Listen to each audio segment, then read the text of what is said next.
ಸತತವಾಗಿ 5ನೇ ಬಾರಿಗೆ ಲೋಕಸಭಾ ಚುನಾವಣೆ ಗೆದ್ದಿರುವ ಬಿಜೆಪಿ ಅಭ್ಯರ್ಥಿ ಸಂಸದ ರತ್ನ ಎಂದೇ ಬಿರುದು ಪಡೆದುಕೊಂಡಿರುವ ಪಿಸಿ ಗದ್ದಿಗೌಡರ್ ಅವರ ಗೆಲುವಿನ ಬಗ್ಗೆ ಬಿಜೆಪಿಯ ಜಿಲ್ಲಾಧ್ಯಕ್ಷರೂ ಆದಂತಹ ಶಾಂತಗೌಡ ಪಾಟೀಲ್ ಅವರು ಗೆಲುವಿನ ಬಗ್ಗೆ ಹಾಗೂ ಅವರ ಮುಂದಿನ ಕಾರ್ಯವೈಖರಿ ಬಗ್ಗೆ ತಿಳಿಸಿದ್ದಾರೆ.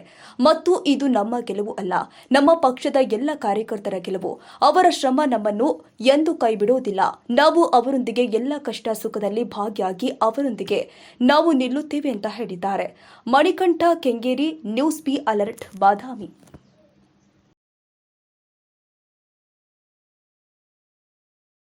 ಏನು 2024 ಲೋಕಸಭೆ ಚುನಾವಣೆ ಪಿಸಿ ಗದ್ದಿಗೌಡರ ಗೆಲುವಿನ ಬಗ್ಗೆ ಏನು ಹೇಳ್ತೀರಾ ಸರ್?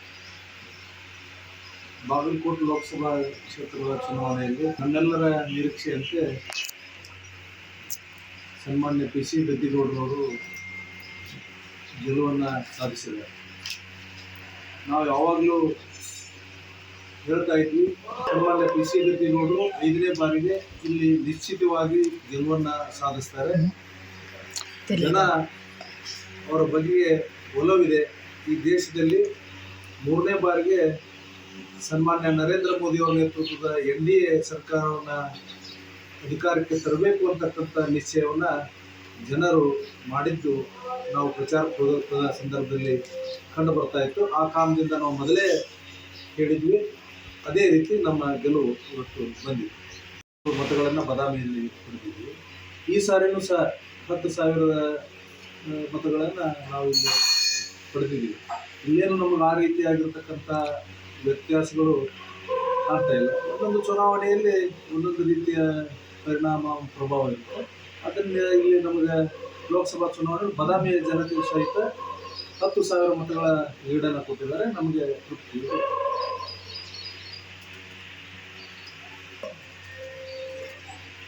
ನೀವು 1 ಲಕ್ಷ ಅಂತ ಅಂದ್ಕೊಂಡಿದ್ರಿ, ಸ್ವಲ್ಪ ಕಡಿಮೆ ಬಂದಿರ್ಬೋದು. ಕಡಿಮೆ ಆಗೋಕ್ಕೆ ಗ್ಯಾರಂಟಿಗಳ ಕಾರಣ ಆಗಿತ್ತಾ, ಅಥವಾ ಕಾಂಗ್ರೆಸ್ನವರು 1 ಲಕ್ಷ ರೂಪಾಯಿ ಪ್ರತಿ ವರ್ಷ ಹಾಕ್ತೀವಿ ಅಂತ ಅಂದಕ್ಕೆ ಏನಾದರೂ ಕಡಿಮೆ ಆಯ್ತಾ ಅಂತ ನಿಮ್ಮ ಅನಿಸಿಕೆ? ಕಾಂಗ್ರೆಸ್ನವರು ಈ ರೀತಿ 1 ಲಕ್ಷ ಹಾಕ್ತೀವಿ ಅಂತಕ್ಕಂಥದ್ದು ಇರ್ಬೋದು, ಅವ್ರು ತೋರಿಸ್ತಕ್ಕಂಥ ಆಮಿಷಗಳಿರ್ಬೋದು, ಇವುಗಳ ಕೆಲವೊಂದಿಷ್ಟು ಕಾರಣಗಳು ಆಗಿರ್ಬೋದು. ಸಾಧಿಸಿದ್ದಾರೆ. ನಾವು ಯಾವಾಗಲೂ ಹೇಳ್ತಾ ಇದ್ವಿ, ಸನ್ಮಾನ್ಯ ಪಿಸಿ ಗದ್ದಿಗೌಡರು 5ನೇ ಬಾರಿಗೆ ಇಲ್ಲಿ ನಿಶ್ಚಿತವಾಗಿ ಗೆಲುವನ್ನು ಸಾಧಿಸ್ತಾರೆ. ಜನ ಅವರ ಬಗೆಗೆ ಒಲವಿದೆ. ಈ ದೇಶದಲ್ಲಿ 3ನೇ ಬಾರಿಗೆ ಸನ್ಮಾನ್ಯ ನರೇಂದ್ರ ಮೋದಿ ಅವರ ನೇತೃತ್ವದ NDA ಸರ್ಕಾರವನ್ನ ಅಧಿಕಾರಕ್ಕೆ ತರಬೇಕು ಅಂತಕ್ಕಂಥ ನಿಶ್ಚಯವನ್ನ ಜನರು ಮಾಡಿದ್ದು ನಾವು ಪ್ರಚಾರಕ್ಕೆ ಹೋದ ಸಂದರ್ಭದಲ್ಲಿ ಕಂಡು ಬರ್ತಾ ಇತ್ತು. ಆ ಕಾರಣದಿಂದ ನಾವು ಮೊದಲೇ ಹೇಳಿದ್ವಿ. ಅದೇ ರೀತಿ ನಮ್ಮ ಗೆಲುವು ಇವತ್ತು ಬಂದಿದೆ.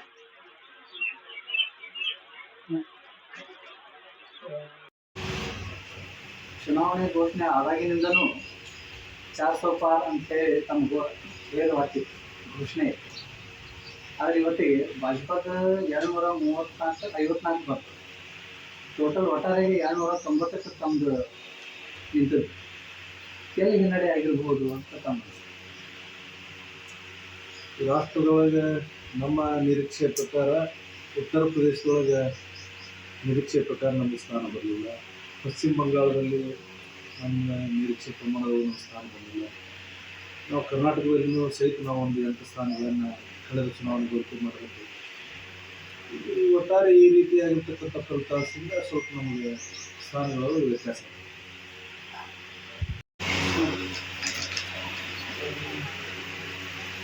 ಈ ಫಲಿತಾಂಶದ ಬಗ್ಗೆ ತಮಗೆ ಸಂಪೂರ್ಣ ತೃಪ್ತಿ ಇದೆ? ಖಂಡಿತ ನಮಗೆ ತೃಪ್ತಿ ಇದೆ. ನಾವು 1 ಲಕ್ಷಕ್ಕಿಂತ ಹೆಚ್ಚು ಮತಗಳ ಅಂತರದಿಂದ ಗೆಲುವನ್ನು ಸಾಧಿಸ್ತೀವಿ ಅಂತಕ್ಕಂಥ ವಿಶ್ವಾಸ ಇತ್ತು. ಆದರೆ ಅಂತರದಲ್ಲಿ ಸ್ವಲ್ಪ ಕಡಿಮೆ ಆಗಿರ್ಬೋದು. ಆದರೆ ಜನ ನಮ್ಮನ್ನು ಕೈ ಬಿಟ್ಟಿಲ್ಲ. ನಮ್ಮ ಅಭ್ಯರ್ಥಿಯ ಬಗ್ಗೆ ಇರ್ತಕ್ಕಂಥ ಒಳ್ಳೆಯ ಅಭಿಪ್ರಾಯ, ಸನ್ಮಾನ್ಯ ನರೇಂದ್ರ ಮೋದಿ ಅವರನ್ನು 3ನೇ ಬಾರಿಗೆ ಪ್ರಧಾನಮಂತ್ರಿ ಮಾಡಬೇಕು ಅಂತಕ್ಕಂಥ ಕಾರಣದಿಂದ ಮತ್ತೊಂದು ಬಾರಿಗೆ ನಮಗೆ ಅವಕಾಶವನ್ನು ಮಾಡಿಕೊಟ್ಟಿದ್ದಾರೆ. ನಮಗೆ ತೃಪ್ತಿ ಇದೆ. ವರದಿಗಳ ಪ್ರಕಾರ ಎಲ್ಲ ಮತಕ್ಷೇತ್ರಗಳನ್ನು ಹೋಲಿಸಿದಾಗ ಬಾದಾಮಿ ಮತಕ್ಷೇತ್ರದಲ್ಲಿ ಭಾಜಪಕ್ಕೆ ಸ್ವಲ್ಪ ಹಿನ್ನಡೆ ಇದೆ. ಅದು JDS ಜೊತೆ ನೀವು ಮೈತ್ರಿಕೂಟ ಇದ್ದಾಗಲೂ ಕಡಿಮೆ ಆಗಲಿಕ್ಕೆ ಕಾರಣ ಏನು? ನಾವು ಕಳೆದ ಚುನಾವಣೆಯಲ್ಲಿನೂ ಸರಿಸುಮಾರು 10,000 ಜನರ ಮನಸ್ಥಿತಿ ಭಾವನೆ ಹೇಗಿರುತ್ತೆ ಅಂತಕ್ಕಂಥದ್ದನ್ನು ಅರ್ಥಕೊಳ್ಳೋದು ಭಾಳ ಕಷ್ಟ. ಈ ಸಂದರ್ಭದೊಳಗೆ ತೀರ್ಪು ಏನು ಬಂದಿದೆ ಅದನ್ನು ನಾವು ಅರ್ಥ ಮಾಡ್ಕೊಳ್ಬೇಕಷ್ಟೇ. ಅದ್ರ ಬಗೆಗೆ ನಾವು ಹೆಚ್ಚಿಗೆ ವಿವರಣೆಯನ್ನು ಕೊಡೋಕ್ಕೆ ಹೋಗೋದಿಲ್ಲ. ನಮ್ಮೆಲ್ಲರ ನಿರೀಕ್ಷೆಯಂತೆ ನಾವು ಭಾರತೀಯ ಜನತಾ ಪಕ್ಷನ ಒಂದು ದೊಡ್ಡ ಪಕ್ಷವಾಗಿ ಹೊರಹೊಮ್ಮುತ್ತೆ ಅಂತಕ್ಕಂಥ ವಿಶ್ವಾಸ ಇತ್ತು. ಆದರೆ ಈಗಲೂ ಸಹಿತ NDA 292 ಸೀಟುಗಳನ್ನು ಪಡೆಯೋದ್ರ ಮುಖಾಂತರ 3ನೇ ಬಾರಿಗೆ ಅಧಿಕಾರಕ್ಕೆ ಬಂದಿರತಕ್ಕಂಥದ್ದು. ಈ ಸ್ವಾತಂತ್ರ್ಯ ನಂತರ ಭಾರತದೊಳಗೆ ಕಾಂಗ್ರೆಸ್ಸೇತರ ಪಕ್ಷಗಳು ಮೊದಲನೇ ಬಾರಿಗೆ 3ನೇ ಬಾರಿಗೆ ಸತತವಾಗಿ ಬಹುಮತವನ್ನು ಪಡೆದಿದ್ದಾರೆ. ಇದು ನಿಜವಾಗೂ ಒಂದು ಐತಿಹಾಸಿಕ ಸಾಧನೆ ಅಂತ ನಾನು ಹೇಳ್ತೀನಿ. ತಮ್ಮ LDA ಮೈತ್ರಿಕೂಟದೊಳಗೆ ಬಿಹಾರದ ನಿತೀಶ್ ಕುಮಾರ್ ಆಗ್ಬೋದು, ಆಂಧ್ರದ ಚಂದ್ರಬಾಬು ನಾಯ್ಡು ಇರ್ಬೋದು, ಇವತ್ತಿಗೆ ಅವರು ಕಿಂಗ್ ಮೇಕರ್ ಆಗುವಂಥ ಸ್ಥಾನದೊಳಗೆ ಮುಂದಿನ ದಿನ ಏನು ಬಾಗಲಕೋಟೆ ಜಿಲ್ಲೆಯ ಮತಕ್ಷೇತ್ರದ ಜನರಿಗೆ ಹಾಗೂ ತಮ್ಮ ಕಾರ್ಯಕರ್ತರಿಗೆ ಏನು ಹೇಳೋಕ್ಕೆ ಇಷ್ಟಪಡ್ತೀರಾ ಸರ್? ಮೊದಲನೇ ಬಾರಿಗೆ ಬಾಗಲಕೋಟೆಯ ಸಮಸ್ತ ಜನತೆಗೆ ಮತ್ತು ಎಲ್ಲ ಮತದಾರ ಬಂಧುಗಳಿಗೆ ಅನಂತ ಧನ್ಯವಾದಗಳನ್ನು ಹೇಳಿಕ್ಕೆ ಬಯಸ್ತಾರೆ. ಭಾರತೀಯ ಜನತಾ ಪಕ್ಷದ ಅಭ್ಯರ್ಥಿ ಆಗಿರ್ಬೋದು ಅಥವಾ ಸನ್ಮಾನ್ಯ PC ಗದ್ದಿಗೌಡರು ಈ ಕ್ಷೇತ್ರದಲ್ಲಿ ದಾಖಲೆ. ಇವತ್ತು ಇಲ್ಲಿವರೆಗೂ 4 ಬಾರಿಗಿಂತ ಹೆಚ್ಚು ಯಾರೂ ಆಯ್ಕೆ ಆಗಿರಲಿಲ್ಲ. ಇವತ್ತು 5ನೇ ಬಾರಿ ಆಯ್ಕೆ ಆಗಿರ್ತಕ್ಕಂಥದ್ದು ಈ ಒಂದು ದಾಖಲೆ ಈ ಕ್ಷೇತ್ರದೊಳಗೆ. ಅಂತಹ ದಾಖಲೆಯನ್ನು ಮಾಡಲಿಕ್ಕೆ ಕಾರಣೀಕರ್ತರಾಗಿರ್ತಕ್ಕಂಥ ಮತದಾರರಿಗೆ ಮತ್ತು ಚುನಾವಣೆಯಲ್ಲಿ ಪ್ರತಿ ಚುನಾವಣೆಯಲ್ಲಿ ಅವರು ಪರವಾಗಿ ನಿಂತು ಕೆಲಸವನ್ನು ಮಾಡಿರ್ತಕ್ಕಂಥ ಶಾಸಕರಿರ್ಬೋದು, ಮಾಜಿ ಶಾಸಕರುಗಳಿರ್ಬೋದು, ನಮ್ಮ ಪಕ್ಷದ ಮುಖಂಡರು, ಪದಾಧಿಕಾರಿಗಳು, ಕಾರ್ಯಕರ್ತರು ತಮ್ಮೆಲ್ಲ ಶ್ರಮವನ್ನು ಹಾಕಿ ಪ್ರತಿಯೊಬ್ಬ ಮತದಾರರಿಗೆ ಭೇಟಿಯಾಗಿ ಅವರಿಗೆ ಆಯ್ಕೆ ಮಾಡಲಿಕ್ಕೆ ಏನು ಕಾರಣೀಭೂತರಾಗಿದ್ದಾರೆ ಮತ್ತು ಅವರು ಮತ ಹಾಕಿರ್ತಕ್ಕಂಥ ಎಲ್ಲ ಮತದಾರರಿಗೂ ತಮ್ಮ ಮುಖಾಂತರ ಮತ್ತೊಮ್ಮೆ ಅನಂತ ಧನ್ಯವಾದಗಳನ್ನು ಹೇಳಕ್ಕೆ ಬಯಸ್ತಾರೆ. Okay sir, thank you.